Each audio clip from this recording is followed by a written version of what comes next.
Welcome to the Aporia podcast. Remember, you can listen to this podcast on all the major platforms. If you like the show, you'll love the Aporia magazine at aporiamagazine.com. So this dodging difference is an interesting one, right? So what is the effect size and the difference in the ability to dodge an object? Yeah, so really cool study done that by Dan Kimura, I guess about 30 years ago now. They got one of these machines that shoot tennis balls that you can practice with, and they shot them at undergraduates. Probably not too bad. Not too. Yeah. Sounds like fun. Couldn't do that. Couldn't do that these days. And so that they shot, if I'm remembering correctly, like 30 tennis balls at them, and they're just kind of seeing how well they blocked them. And men were much better than women. It was a fairly large effect size. But I think there was a ceiling effect on there because the men blocked like 27 out of 30. They blocked most of them. So the differences were underestimated there. If you look at perceptual cognitive types of skills, tracking the movement of things in space and looking at when they're going to intercept and so forth, you get fairly large differences there where maybe 9 out of 10 guys, depending on how fast things are moving and so forth, they're better than the average woman. Right. And another huge sex difference is throwing ability, which is, of course, a common stereotype, which is why people used to say, at least, you throw like a girl. I don't know if that insult is acceptable anymore. One question then is, what does that suggest that men are so much better at throwing and at tracking and dodging? Does it suggest that mobile warfare, throwing things at other men, that was fairly common? Yeah, that's what I've argued. So if you look at the shoulders and the arms, they're designed to throw things and hit things. And men are very much better. And even when you get to preschoolers, the boys can throw farther, harder, and more accurately than the girls. Even in 3-year-olds, as I said, and then by the time they hit 19 or 20 or so, there's very little overlap in the distributions of those skills. Some people have argued that it's, in fact, the original argument was, well, it's because men hunt and women gather, and hunting often involves use of projectile weapons, whether it's spears or rocks or bow and arrows. You still have to do the trajectory and so forth. But the hunting doesn't explain the defensive skills that the guys have. You're hunting a deer, he's not going to get irritated and throw rocks at you, and so you don't need to dodge them. But other guys will do that. They're going to fight back and they're going to use similar weapons to yours. So I think that the hunting came later. And the intense male competition, including these weapons there. In fact, there's a recent study a couple of years ago looking at Neanderthal and early human skeletons.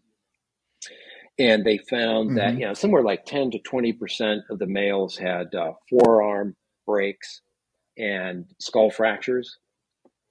Where very few of the female skeletons had those. So that's clearly a blunt force sort of thing, or rock hitting you in the head. Okay, so we have a lot of differences. These are well documented, but they still cause a lot of contentiousness. And I know that you've dealt with some of this contentiousness for your long and illustrious career. And maybe things are even getting worse in some ways, even while our knowledge is getting better. So this is a more speculative question, but I think it's one worth contemplating, which is, why do you think this topic, which seems so straightforward? I mean, of course, some of the details we're going to have debates about, but the basic picture is pretty straightforward. And yet it's so muddy in public discourse and debate. Um, for example, I say there was that, what was that? Chelsea Conaboy, I think, New York Times article. This is a good example of this, which argued that the maternal instinct is not innate, and this is like some, iniquitous conspiracy that men are foisting upon women or something to stay out of the workplace. So why do you think this is? Yeah. So the patriarchy again.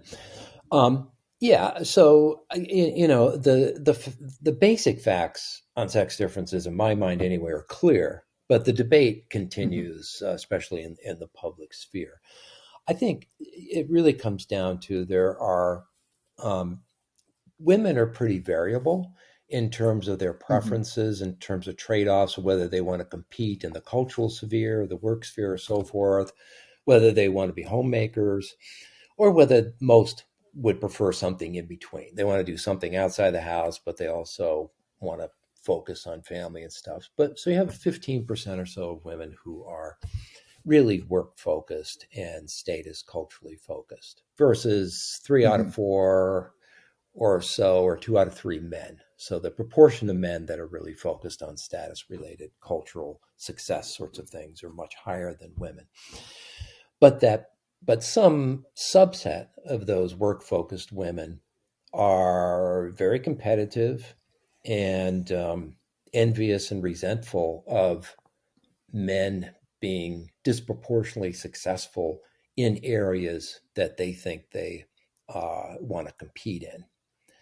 And so that creates all this disinformation and alternative explanations. It can't be that men just work harder or are better at certain types of things than women. Right. It must be some type of conspiracy that is keeping women down, or even women go into different fields than men do, and that results in wage differences and other sorts of things.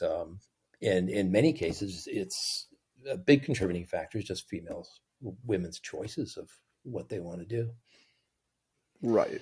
So do you think the thesis, so I like that explanation. Do you think that the thesis that in some ways, not completely, of course, because I think there were perfectly legitimate reasons for feminism, but in some ways, feminism, you could argue, is an ideology promulgated by this subset of hyper-competitive women, and actually it may contradict the interests of a lot of the other women who are not interested in competing in typically male domains.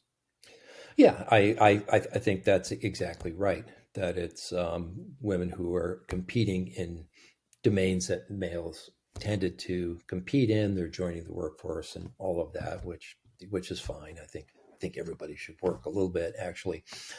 But there's also this envy there and resentment that women are underrepresented in certain areas.